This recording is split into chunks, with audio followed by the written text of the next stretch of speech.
અત્યારે મારા ગોઠે આવવાનું કારણ સરોવર કાંઠે સ્નાન કરવા આવી છું. દેવીને કબજે કરી છે છોડાવવા આવી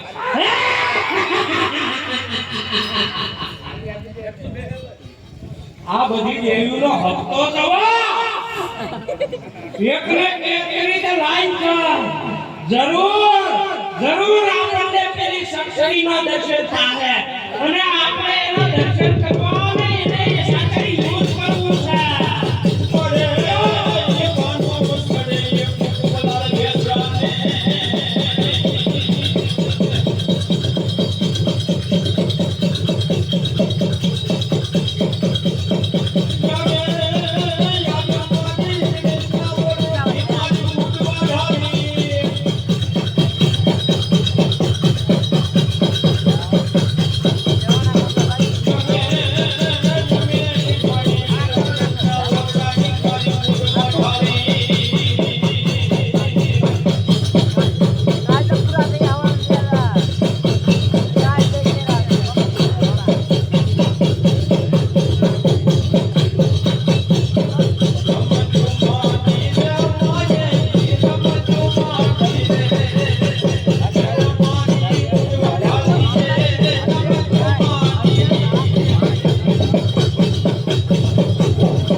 આપણે બતાવવાનું છે